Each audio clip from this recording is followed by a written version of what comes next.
오늘 하나님의 말씀은 욥기서 4장 12절에서 21절까지 말씀입니다.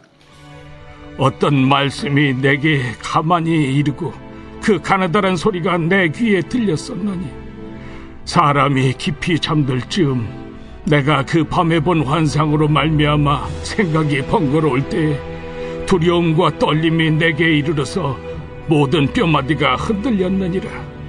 그때 영이 내 앞으로 지나매 내 몸의 털이 쭈뼛하였느니라. 그 영이 서 있는데 나는 그 형상을 알아보지는 못하여도 오직 한 형상이 내 눈앞에 있었느니라.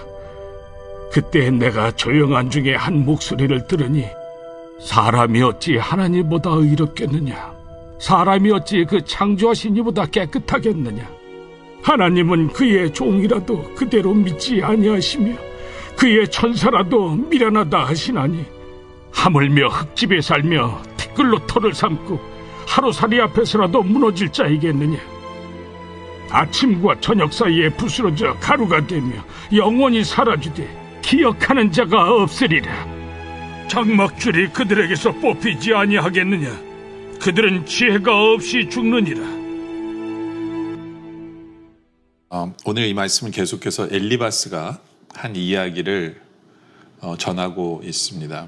엘리바스는 자기가 하는 말이 맞다라고 증명하기 위해서 어떤 신적인 권위를 부여하기 위해서 자기가 꾼 꿈에 대한 이야기를 하고 있습니다. 12절에 보면 어떤 말씀이 내게 가만히 이르고 그 가느다란 소리가 내 귀에 들렸었나니 사람이 깊이 잠들 즈음 내가 그 밤에 본 환상으로 말미암아 생각이 번거로울 때에, 그렇죠, 환상을 봤다라는 거죠. 그러면서 두려움과 떨림이 내게 이르러서 모든 뼈마디가 흔들렸다. 그 환상 때문에 굉장히 두려움 속에 있었던 자신의 모습을 얘기합니다. 15절에 그때 영이 내 앞으로 지나매 내 몸에 털이 쭈뼛하였다. 그 온몸에 털이 설 정도로 굉장히 큰 두려움을 경험한 것을 설명합니다. 자기가 본 환상 때문에. 그런데 16절에 그 영이 서 있는데 나는 그 형상을 알아보지 못하여도 오직 한 형상이 내 눈앞에 있었느니라. 그때 내가 조용히 한 중에 한 목소리를 들었다. 정확하게 형상은 정확히는 안 보이는데 소리를 들었다라고 얘기합니다. 소리를. 근데 그 소리가 뭐냐 하면 17절에 사람이 어찌 하나님보다 의롭겠느냐, 사람이 어찌 그 창조하신 이보다 깨끗하겠느냐. 엘리바스가 환상을 본 이야기에 대해서 하고 있습니다. 엘리바스를 그 환상을 보여주신 분이 하나님이실 수도 있고요. 근데 조심해야 되는 게 뭐냐면 사탄일 수도 있어요. 자, 이걸 써먹으라고, 욥에게 써먹으라고 엘리바스에게 보여준 환상일 수 있어요. 물론 틀린 말은 아니에요. 사람이 어찌 하나님보다 의롭겠느냐. 그렇죠? 하나님보다 의로울 수 없어요. 사람이 어찌 그 창조하신 이보다 깨끗하겠느냐. 그렇죠? 전혀 틀린 말은 아니에요. 근데 우리가 정확히 알아야 되는 것은요, 틀린 말이 아니더라도 그 말을 언제 쓰느냐는 중요합니다. 어떻게 그 말을 적용하느냐는 굉장히 중요합니다. 엘리바스는 이 환상을 받고 무슨 생각하냐면 욥에 가서 전하라는 얘기인가 보다, 이렇게 받은 거예요. 이렇게 생각한 거예요. 그리고 이렇게 욥에게 이 해석을 적용한 거죠. 그렇죠? 욥이 자기의 생애를 저주하고 너무 힘들어하는 그 고백을 들으면서 마치 엘리바스는 이렇게 생각한 거예요. 네가 하나님보다 더 의롭고 네가 하나님보다 깨끗하다고 지금 얘기하는 거야? 이렇게 욥을 스스로가 판단하면서 이 본 환상을 욥에게 적용하고 있는 거죠. 적용하고 있는 거예요. 여기에 문제가 있습니다. 여기에 문제가 있어요. 여러분들 우리가 뭐 환상을 볼 수도 있고 우리가 하나님 말씀을 묵상하다가 그 말씀에 꽂혀서 정말 하나님이 나에게 이 말씀을 주신 거라는 확신이 있을 수도 있어요. 있습니다. 근데 정말로 조심해야 되는 것은 뭐냐면 이 말씀을 어떻게 적용하느냐는 더 기도해 봐야 돼요. 적용을 위해서 하나님께 정말 기도해야 돼요. 그렇죠? 특히 어떤 사람을 생각하면서 그 말씀을 들을 때 정말로 조심해야 돼요. 그래서 가장 세이프한 건 뭐냐면 하나님 말씀을 주실 때 하나님이 나에게 나들으라고 하시는 말씀이구나 하면 제일 완벽해요. 하나님 말씀이 나로 내 삶을 돌아보라고 주시는 말씀이라고는 전혀 문제가 안 돼요. 그런데 다른 사람에게 써먹으려고 다른 사람에게 적용하라고 말씀을 주셨다 하는 건 굉장히 조심해야 돼요. 조심해야 돼요. 실제로 엘리바스는 욥에 대해서 아는 게 없잖아요. 욥이 죄 때문에 고난받는 거 아니거든요. 그렇잖아요. 자기 생각에 그래요. 그건 자기 생각이에요. 하나님이 왜 욥에게 고난을 허락하셨는지 자기도 모르잖아요. 아무것도 모르면서 이렇게 적용하고 이렇게 어플라이하는 것은 조심해야 된다. 이게 사람에게 얼마나 큰 상처가 되는지를 우리가 알고 있어야 돼요. 상처가 되는지. 그리고 엘리바스의 문제는 뭐냐면 하나님의 권위를 함부로 사용하는 거예요.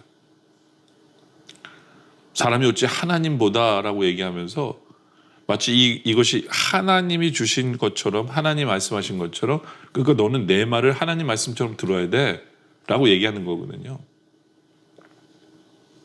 자기가 보는 환상 속에서 자기 스스로가 하나님이 주신 그 환상이라고 확신하고 하나님의 권위를 이용해서 자기가 하는 말에 힘을 실어줄 수 있는 권위를 심어주기 위한 도구로 사용하는 거거든요. 여기에 문제가 있는 거예요. 여기에 문제가 있다. 그렇죠? 그렇기 때문에 우리 스스로가 한번 생각해 봐야 돼요. 이 엘리바스는요, 우리가 생각해야 되는 게 뭐냐면 완전히 율법주의 속에 사는 사람이에요. 율법주의 속에. 율법이란 뭐냐면 율법주의는 이런 거예요. 인과응보 속에 살아요. 누가 힘들면 누가 고통을 당하면 그거 죄 때문이야. 이렇게 결론을 짓습니다.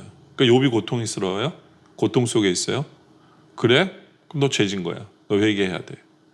뭐 이렇게 다 바로 나오죠. 이게 율법주의거든요. 율법주의는 껄뻑하면 죄인 얘기예요. 모든 사람이 죄인이에요. 왜요? 그 율법을 완벽하게 짓는 사람이 완벽하게 순종하는 사람이 없기 때문에 모든 사람은 죄인 취급해요. 하물며 예수 믿는 사람도 주님이 의롭다고 칭하는 사람인데도 불구하고 무조건 죄인 취급해서 죄인으로 몰고 가는 경우도 굉장히 많습니다. 그리고 율법주의는 가르치려고만 해요. 자기 스스로의 삶 속에서는 돌아보는 게 아니라 가르치려고만 하는 거예요. 이 전형적인 율법주의 모습이 엘리바스가 가지고 있다. 그렇죠? 결국은 이 모습을 통해서 어떻게 합니까? 이 모습을 통해서 결국에는 욥을 죄인으로 몰아붙이고 욥에게 상처를 주고 욥에게 아픔을 주고 하는 사탄의 도구가 되어지는 모습을 우리가 보게 되어지죠. 그렇죠? 여러분들 우리의 모습을 한번 돌아보길 원합니다. 고통당하고 있는 사람 앞에서 우리는 어떤 모습을 보여주고 있습니까? 우리 하는 말이 정말로 그 사람에게 위로가 됩니까? 아니면 오히려 그 사람이 잘못했다고 얘기하는 사람이 됩니까? 정죄하는 사람이 되고 있는 것은 아닙니까? 여러분들 하나님 우리에게 말씀을 주시면 그 말씀을 주시면 그 말씀을 제대로 적용하고 있는지, 예? 그 말씀을 제대로 푸는지, 이거에 대해서도 우리가 기도하고 매달리고 있습니까? 예, 우리가 어떤 대화를 할 때 나의 말에 신적인 권위를 부여하기 위해서 우리는 뭐 하나님 주셨고 꿈 얘기 이런 식으로 나의 말에 권위를 부여하려고 노력하고 있는 모습은 없는지 우리가 돌아보길 원합니다. 정말 엘리바스의 이 모습을 우리가 정말로 돌아보면서 우리가 다른 사람에게 상처를 주는 것이 아니라 다른 사람에게 힘을 주고 위로해 줄 수 있는 사람이 되길 원합니다. 그리고 항상 우리의 말은 내 스스로가 신적인 권위를 부여하려고 노력하는 것이 아니라 우리 말이 실제로 하나님의 이루심으로 말미암아 그것을 통해서 능력이 나타나는 바로 그러한 삶을 살아가는 우리들이 되어지기를 원합니다. 네, 정말로 엘리바스처럼 우리 한 말이 사람에게 상처를 주고 나이가 권위 있다는 말이 아픔을 줌으로 인하여 사탄에게 쓰임받는 도구가 되지 않기를 바랍니다. 정말 위로의 사람, 사랑의 사람, 그리고 하나님의 능력이 말씀 속에 나타나는 그런 삶을 살아가는 우리 모두가 되어지시기를 주님의 이름으로 축원합니다. 기도드리겠습니다. 아버지 하나님, 우리가 하는 말을 돌아보게 하여 주시옵소서. 내가 왜 그 말을 하고 있는지, 내 말이 옳다는 것을 나타내기 위해서 그 말에 권위를 두기 위해서 하나님을 사용하고 있지는 않은지, 어떤 꿈 얘기를 하고 있지 않은지 돌아보게 하여 주시옵소서. 그리고 하나님께서 나에게 주셨다라고 확신하는 그 말씀 안에서도 그것을 제대로 적용하고 있는지를 돌아보게 하여 주시옵소서. 나를 돌아보게 하시고 다른 사람을 정죄하는 데 사용하지 않게 주님 역사하여 주시옵소서. 정말 우리 하는 말이 아버지 하나님 상대방에게 위로를 주고 힘을 주고 사랑을 느끼게 하는 정말 그러한 모습이 우리에게 있게 하여 주시옵소서. 오늘 말씀에 감사드립니다. 계속된 기도 속에 주님 함께하여 주시옵소서. 예수님의 이름으로 기도드립니다. 아멘.